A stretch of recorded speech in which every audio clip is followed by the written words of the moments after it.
Good morning and welcome. This is Enterprise Morning, reaching you from Enterprise Television from the economic capital of Nigeria, Lagos. I am Henry Igwebike. And I'm Choma Okoye. All right, here in the beat, we'll be going to our newspaper headlines to see all that we have for you this morning.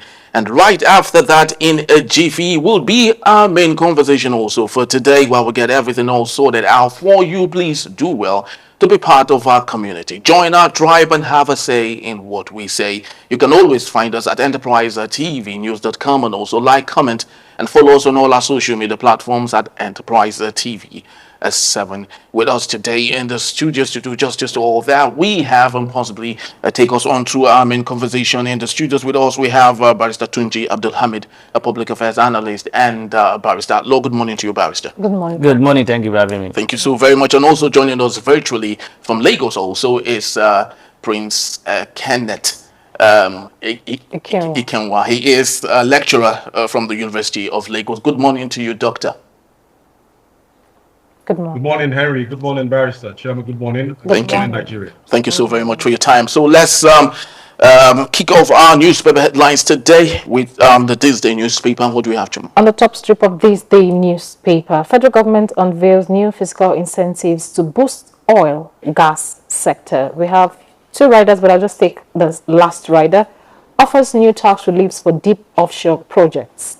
All right, so we have at the middle point of the newspaper, engage military contractors to wipe out Boko Haram, Ndume tells Tinubu. And the writer there says it's a global standard practice, condemns a fresh attack on Borno farmers.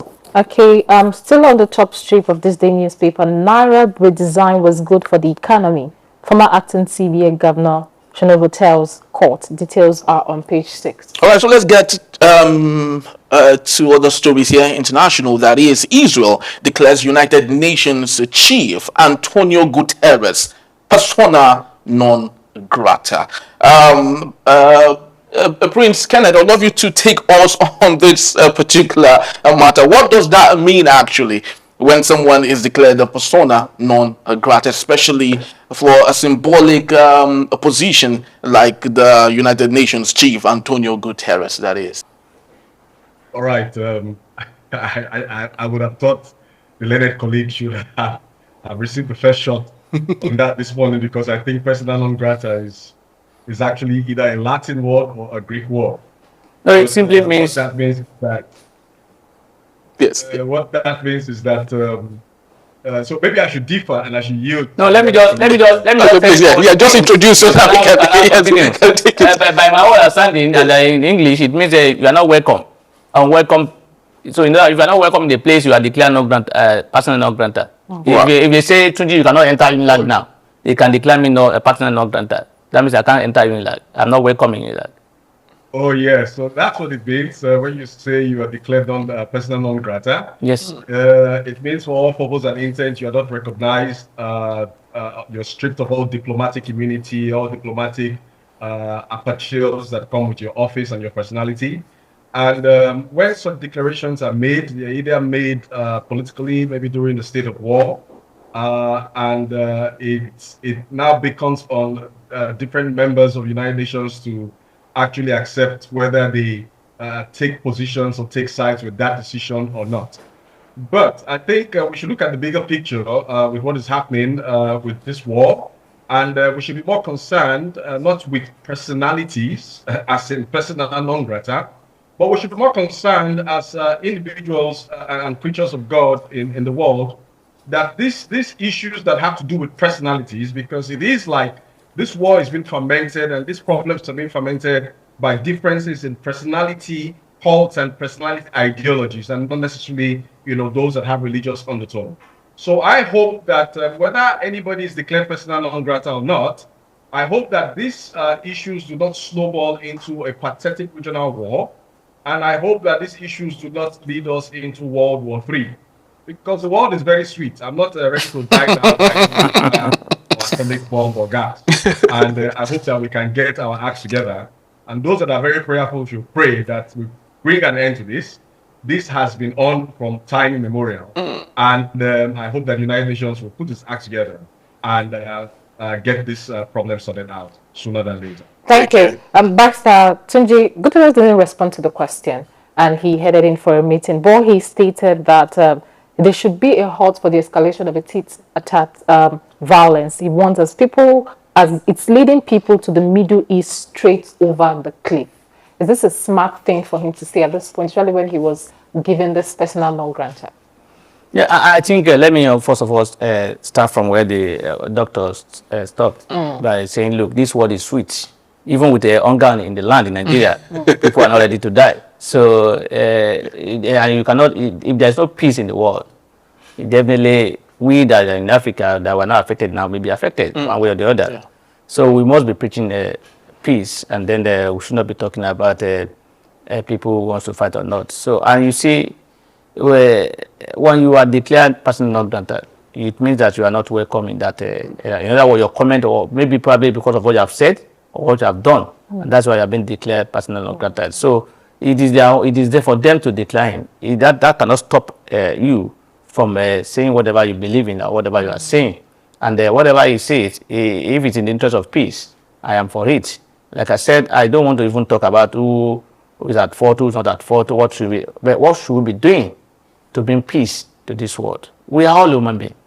Whether you are from this part of the world, you are from that part of the world, you are this and that, you are human.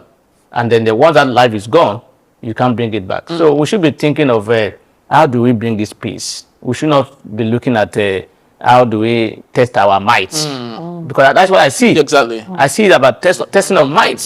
How can we, because I see it as a situation whereby some people just want to say, look, we are more powerful than you. Exactly. We have this position we are doing. So everybody is trying that. This world is for all of us to live in, and we must make it a peaceful place to live. So like I said, he has the right to say whatever he wants to say. He has the right to either respond or not respond, or in a way he wants to respond. It is his own. But in as long as he is talking about peace, or anybody that's not talking about peace, I will not have my own support. I am for peace, and I think we should be thinking about peace, and whatever word that will bring more aggression or more war, I will not be in support of it. And probably sometimes keeping quiet when things are being said against you is even best sometimes. Exactly. Very, very true. Of course, the escalation and the de-escalation and the de-escalation before escalation. It's a whole lot of things happening right there. But let's get to Vanguard newspaper right about now. And the big story here says, end bad governance. Lawyers, CSOs kick as hundreds of protesters rot in detention. And the writer here says 2,412 protesters held in 10 states and Abuja asked FG to withdraw charges unconditionally and release the protesters. Okay, on the top strip of the Vanguard newspaper, Edo PDP in Edo State, PDP protest governorship election result. Details are on page 7. And also on the top strip of the same newspaper, federal government grants tax exemption to oil and gas sector.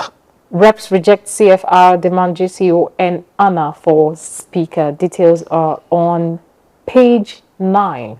All right, but let's get into the bad governance issue here. I'd love to start with you, Barrister Tunji Abdul Hamid. Lawyer CSOs kick as hundreds of protesters rot in detention. And I'd love to ask you, from your area of strength and forte, what do you think are those elements, those things that determines why someone should be held in incarceration for longer than it is supposed to be?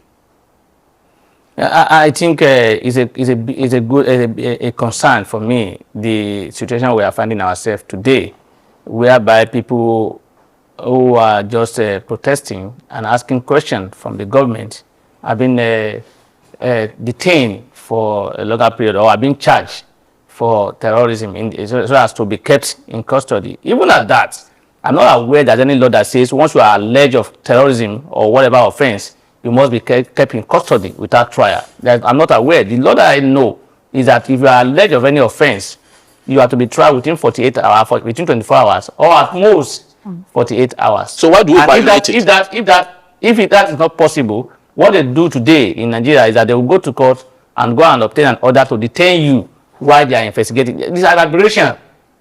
You can't, first of all, you are not supposed to even arrest me when you don't have enough evidence to charge me.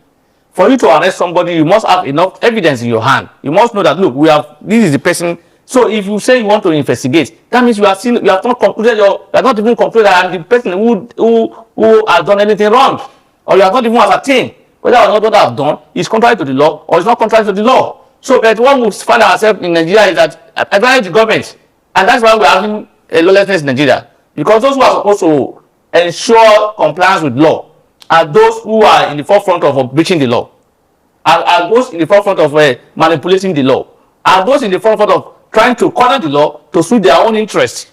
So for me, I don't see any justification, whether for protest, whether for any offense, even for killing somebody. There's no law that says you can be detained indefinitely, or you can be detained in custody or anywhere while investigation is going on. The law is that you must be taken to court and charged appropriately, and you must be tried within time. In fact, the law even says, Constitution said that section 35 and 4 so say that if you are not charged, and if you are not charged to court, or you are not tried, your trial is not concluded within 2 months, if you are not on bail, the court should throw away the case. And if you are on bail and the case is not concluded within 3 months, the trial is not concluded within 3 months, the court has the right to throw the case away, or even give you bail in both circumstances. So that what we see in Nigeria, that the government will just use their own power, they just arrest you. You can see before the election, you can see police who are effective trying to arrest people, saying they committed exactly. Did you see them do anything again? Exactly.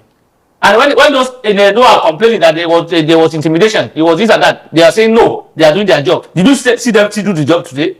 Nobody is being chased again now for any killing of anybody. In fact, I'm even thinking that killing may even be deliberate by those who are even alleging, so that they will find a way, an excuse to arrest people and say this is what they have done. So for me, what I'm saying that because in government who are supposed to be enforcing law are those who are in the forefront of breaching the law. And if you have that kind of a country, you can't have an headway. So people should not be kept in custody, especially for protesting.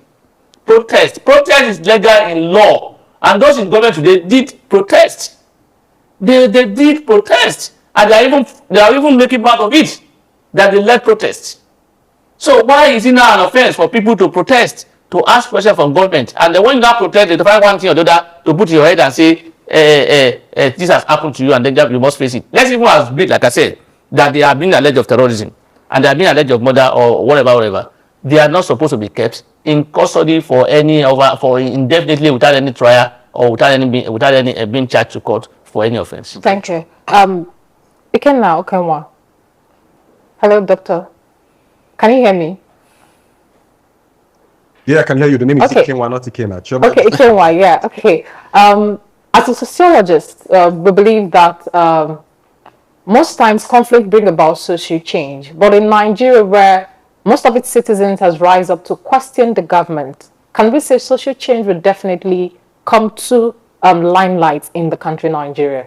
With the way the citizens and those who have gone to the protest ground to ask questions are being detained, and over 2,000 citizens are in detention across 10 states and Abuja.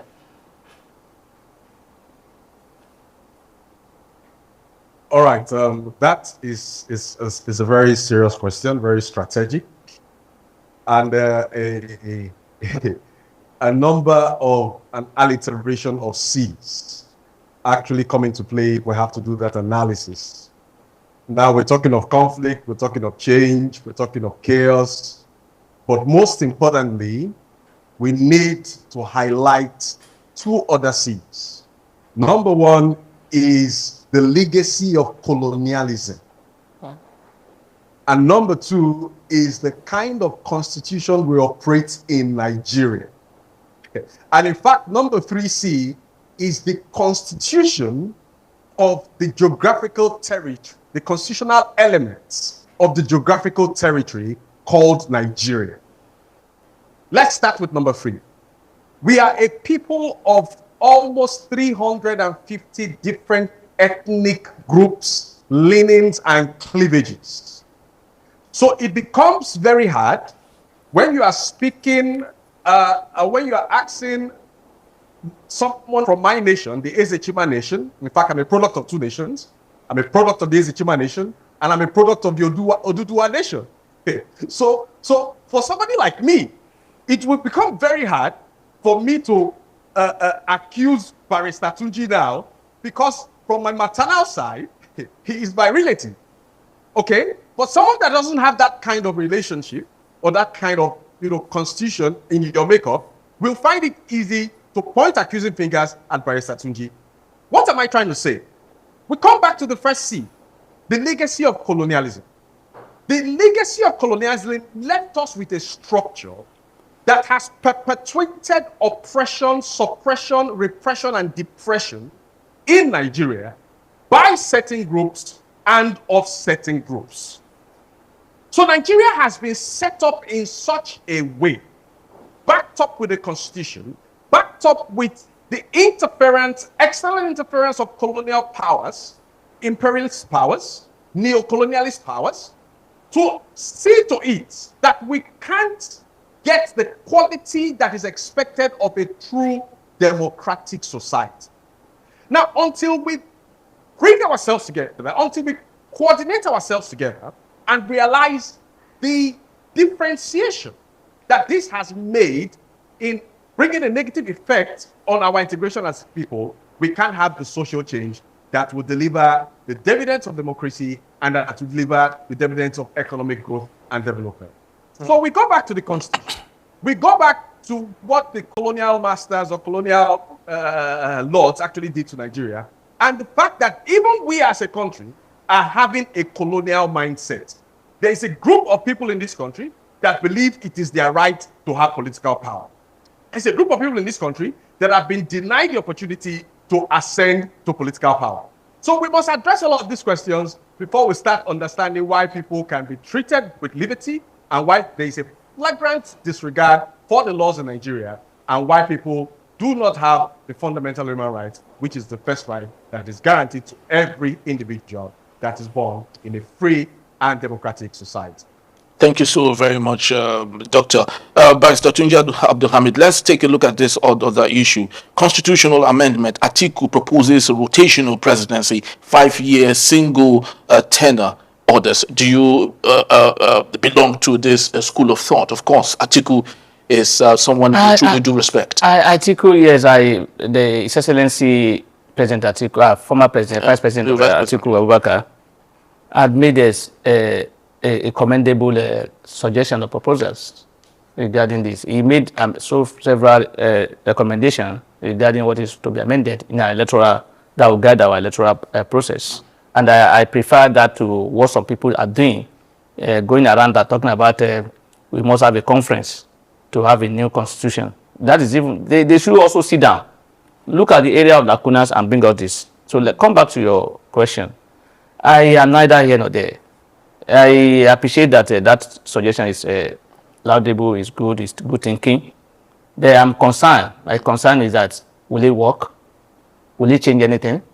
What is the intent of Alhaji Atiku for proposing that? Exactly. The intention is that so that people will not be thinking of second term. Because most people believe that that second term thinking is the reason why some people are not performing. And I said no.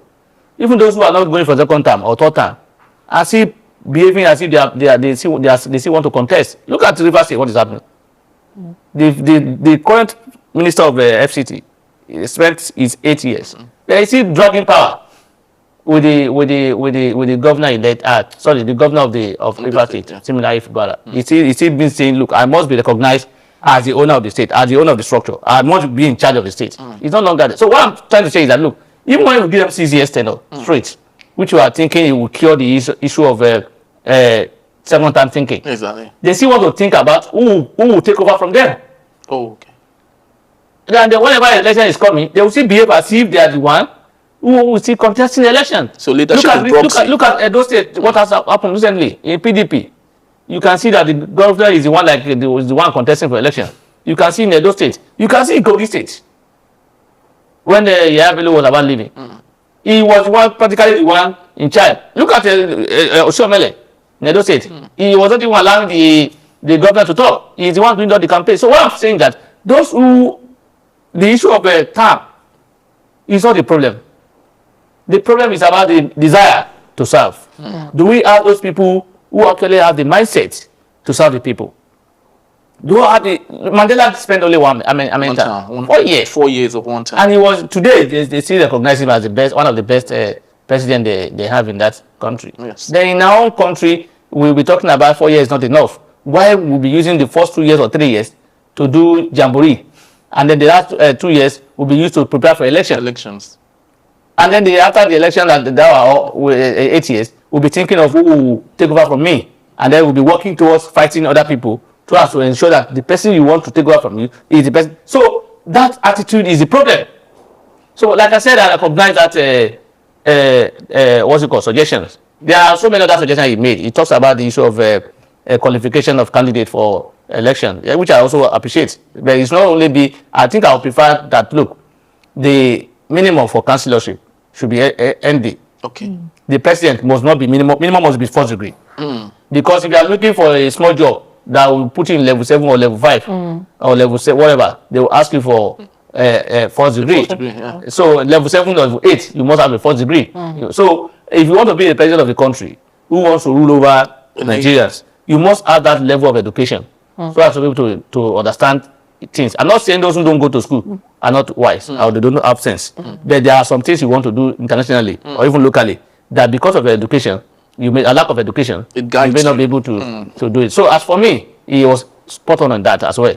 He also talked about the Section 285, which talks about if you want to challenge, what's it called? Election. In other words, the current law now today only allows aspirants to challenge primary of an election. So if you are not an aspirant, you can't contest. So it should be voters. It should be everybody. Once you are qualified to vote in that particular area, you also qualify to challenge anybody who's contesting an election. So he also said that as well. So I think most of the things he has said are good recommendations, which must be looked into, and we can modify it. It didn't say what is recommended must be taken the way it is. We can modify it, and but I doubt whether this will go through. This will not, and that's another concern that I have. The National Assembly, populated by APC, even if let us assume it's even by chance he was able to scale up through the National Assembly, I doubt if the president will sign, because some of the issues will be seen as targeted at the president, because he's also raised the issue of certificates. Yeah. That before the constitution we have today now does not require you to submit any documents as certificate. He said if you claim you have a certificate, you must submit it. Prove it. At that time when you are. So all these things are germane to improving our electoral system. But whether or not they will change anything is another question for another day. Thank Very you. true. Looking at this article's proposal of rational presidency, judging it with the Abraham Maslow hierarchy of needs, as we humans, how we always want more, how will you react to that, even as a sociologist? All right, Choma is taking me back to the classroom, back to the holidays. So thank you for reminding me that I'm going back to the classroom soon to do the business of the chalk and talk. Okay, His Excellency, like Barrister Tunji referred to him as, Alhaji Abubakar Atiku, best exemplifies the theory that was proposed by Abraham Maslow. And when you look at his life cycle, he is getting to a point where the all and one ultimate thing he wants in this life is to live and to exist, to be recognized as a one-time president of Nigeria. And you would wonder, given the life expectancy of the average Nigerian, what an 80-year-old man would actually be looking for in the presidency at 80. Because chances are that he most likely may be flying the ticket again as the presidential candidate for his party. So he is entitled to his view.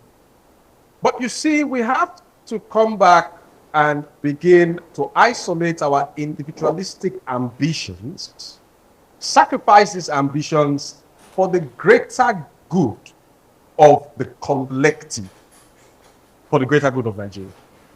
That then begs the question, is this suggestion, is this proposition, is it coming from an altruistic point of view?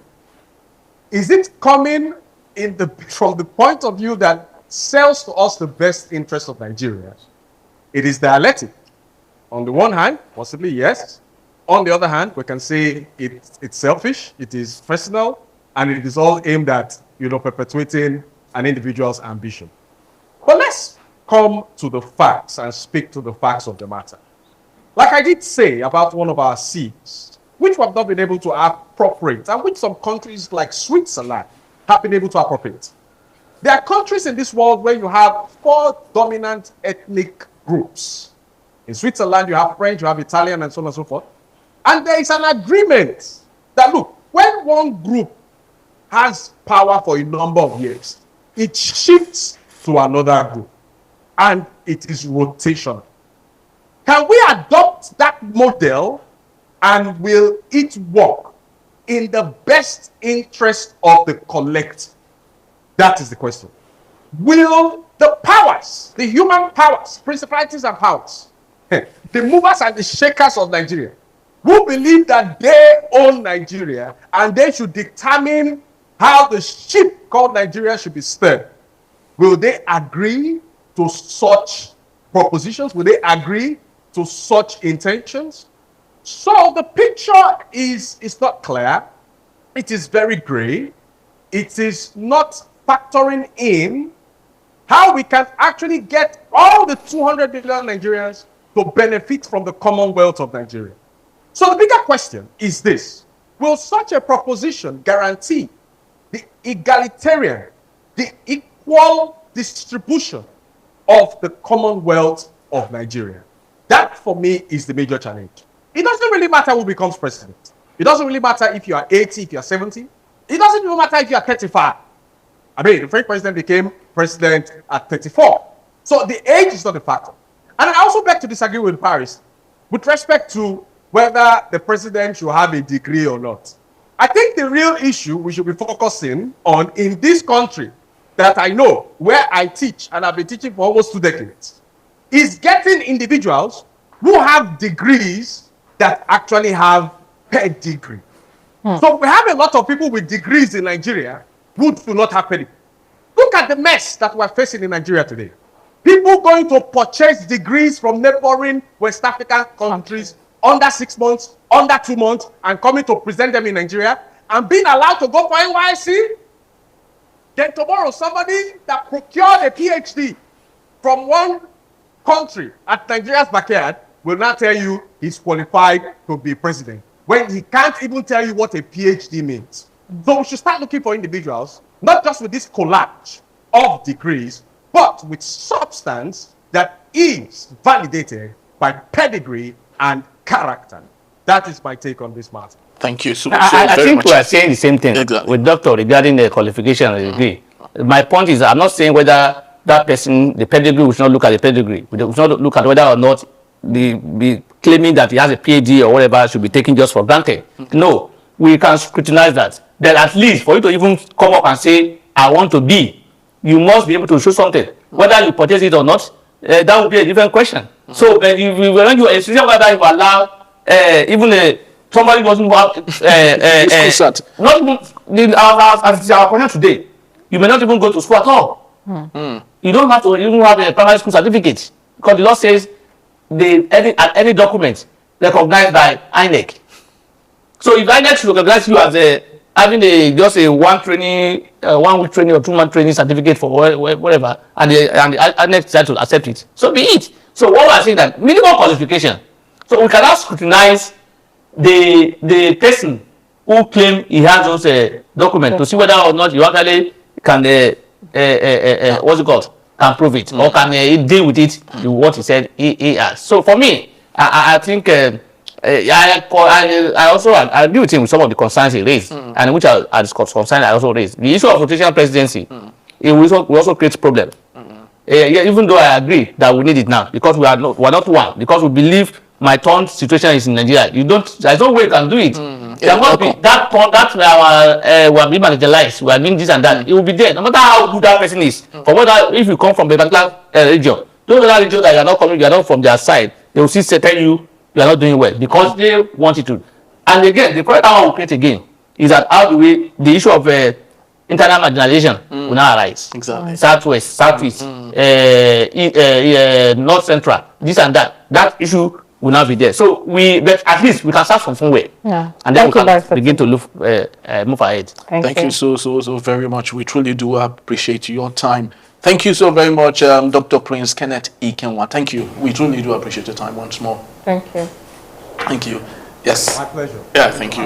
Barrister Tunji Abdulhamid, thank you as always Thank you, for being Barrister. there. For always being there. Thank you. We truly do appreciate it's my you. pleasure to be here. I have signed for it. Yes. I want to serve my country in Yes. in whatever capacity that I can do my best, and I will do it. Thank you. Pray for you. Thank God you will so give me very the power much. to do my best. All right, this is just about the size of our segment today. We truly say thank you to you once more. And when we return, President Bola Ahmed Tinubu departs for UK on 2-week annual leave. We'll be right back.